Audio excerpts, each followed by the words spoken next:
kita akan mengenal sosok penting dalam sejarah Indonesia. Nama aslinya adalah Atta. Berganti nama menjadi Muhammad Hatta, yang pada akhirnya akrab disapa Bung Hatta. Beliau lahir pada tanggal 12 Agustus tahun 1902 di kota Bukit Tinggi, Provinsi Sumatera Barat. Pada masa anak-anak, Bung Hatta belajar agama di surau atau masjid dekat rumah. Bersama teman-temannya, ia belajar mengaji setiap hari. Tak hanya itu, ia juga sekolah formal seperti anak-anak lainnya. Ia pindah ke kota Padang, ibu kota Sumatera Barat, dan belajar di sekolah rakyat, sekolah setara SD selama 5 tahun. Pada tahun 1917, Bung Hatta melanjutkan sekolah ke Mulo, Mir Aherbright Laher Underwijs, semacam SMP pada masa itu. Duduk di bangku kelas 2 Mulo, ia mulai mengikuti syarikat usaha, organisasi yang berkaitan dengan perdagangan, dan mulai mengenal para pedagang di sana. Dari situ, ia mulai tertarik pelajaran ekonomi. Ia ingin tahu mengapa harga barang dan uang bisa berubah-ubah dan mempengaruhi kehidupan banyak orang. Karena itu, ia melanjutkan sekolah ke Batavia, pesisir utara Pulau Jawa yang sekarang Jakarta. Ia masuk ke Prince Hendrik School, sekolah dagang yang kini derajat SMK.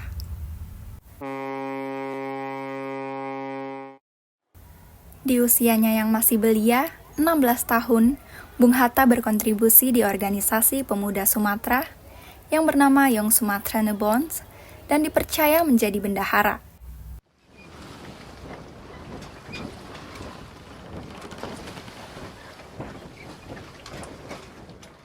Tahun 1921, Bung Hatta melanjutkan sekolah tinggi perdagangan Handelshogeschool di kota Rotterdam, salah satu kota utama bagian barat negeri Belanda. Tidak hanya belajar di kelas saja, ia bergabung dengan organisasi pelajar Indonesia yang tinggal di luar negeri, yaitu Perhimpunan Indonesia. Organisasi ini awalnya didirikan oleh pelajar Indonesia sebelum Bung Hatta datang. Tapi Bung Hatta membuatnya semakin aktif dan dikenal. Ia aktif rapat, menulis, dan menyuarakan bahwa Indonesia harus merdeka, bersama anak muda lainnya seperti Nazir Pamuntjak. Bung Hatta berkata, Indonesia tidak minta diberi kemerdekaan. Indonesia akan memperjuangkannya sendiri. Karena keberaniannya, Bung Hatta dipilih menjadi Ketua Organisasi Perhimpunan Indonesia pada tahun 1926. Ia sering mengirim tulisan ke Indonesia lewat surat kabar agar rakyat di tanah air tahu bahwa perjuangan adalah tugas bersama. Perannya dalam organisasi tak selalu berjalan mulus. Karena aktivitas politiknya yang mengancam pemerintah kolonial, Bung Hatta ditangkap pada tahun 1927 dan ditahan di Den Haag, kota Laut Utara Belanda.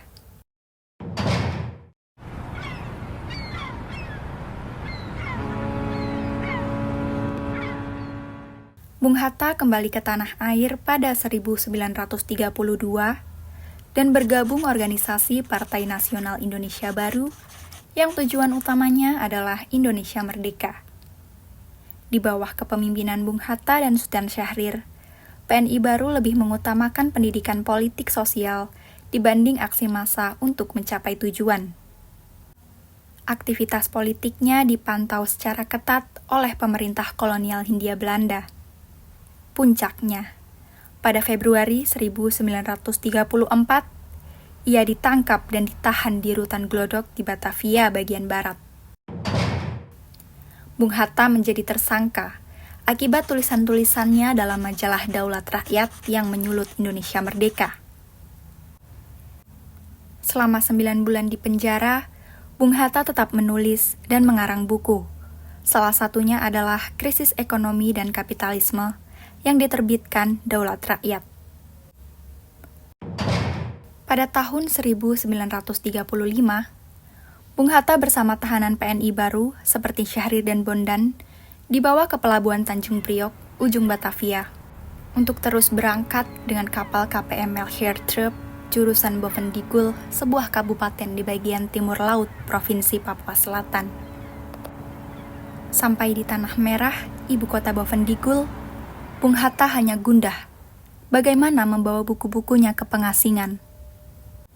Beruntung pemerintah Hindia Belanda mengizinkan ia membawa buku-bukunya yang berjumlah 16 peti besi kotak. Sebelum ditempatkan di desa, Hatta dipanggil ke kediaman pejabat Belanda. Diceritakan tentang pembagian kelompok masyarakat yang harus dipilih oleh para interniran. Golongan Wehwillig yang bekerja sama dengan pemerintah, atau golongan naturalis yang enggan membantu pemerintah. Bung Hatta memilih naturalis. Di kampung pembuangan, Bung Hatta menambah penghasilannya dengan menulis karangan untuk surat kabar pemandangan. Bovendigul adalah tempat terasing. Hutan lebat, malaria, dan pengasingan sosial menjadi senjata senyap kolonialisme.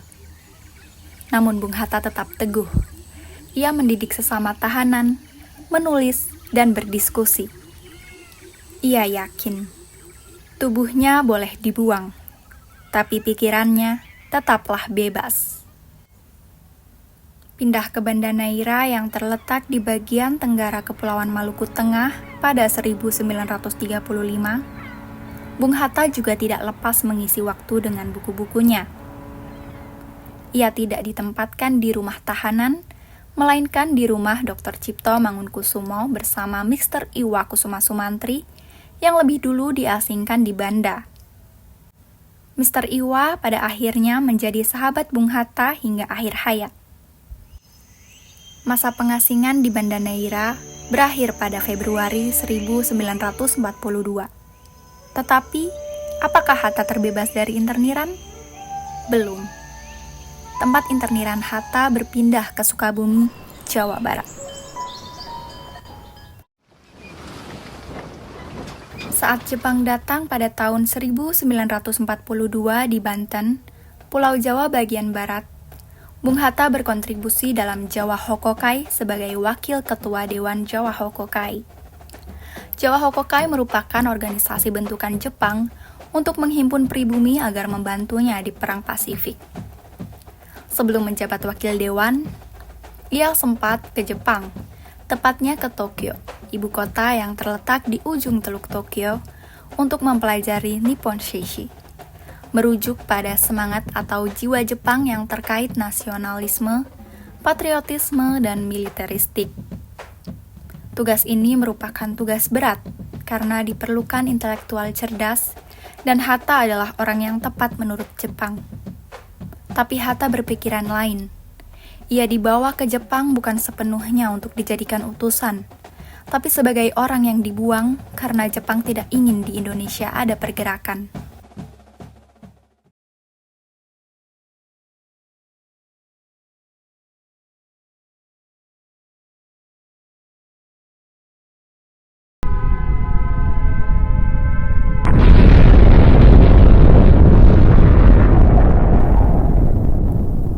Agustus 1945, Jepang menyerah.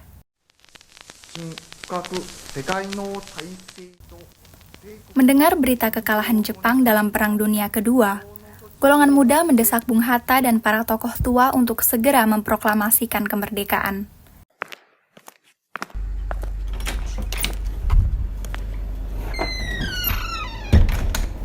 Sekarang waktunya, jangan tunggu-tunggu lagi, kata mereka.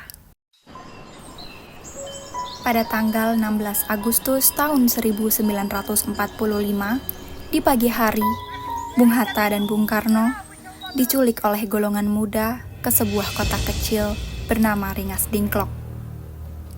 Mereka diminta segera memproklamasikan kemerdekaan. Para pemuda tidak mau menunggu lama. Mereka ingin Indonesia merdeka sekarang juga. Malamnya, sekitar jam 6 sore, datang Mr. Subarjo. Ia membujuk agar Bung Hatta dan Bung Karno mau kembali ke Jakarta. Mereka semua lalu pergi ke rumah Laksamana Maeda, seorang perwira Jepang yang bersimpati pada perjuangan Indonesia.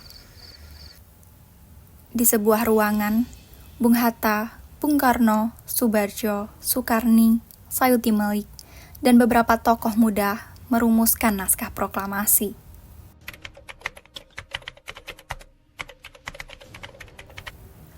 Awalnya, Soekarni meminta Bung Hatta menulis naskahnya. Tapi Bung Hatta berkata, "Tidak, biar aku yang mendikte dan Bung Karno yang menulis." Maka duduklah mereka berdua, berdampingan. Bung Hatta menyusun kalimat demi kalimat, Bung Karno menuliskannya di kertas. Setelah selesai, mereka keluar ke ruang tamu. Para pemuda menunggu di sana. Bung Karno menyampaikan isi naskah dan semuanya setuju. Tanggal 17 Agustus 1945, pagi hari, di sebuah rumah sederhana di Jalan Pegangsaan Timur nomor 56 Jakarta Pusat, Bung Hatta berdiri di samping Bung Karno. Mereka berdua bersiap membacakan proklamasi kemerdekaan Indonesia.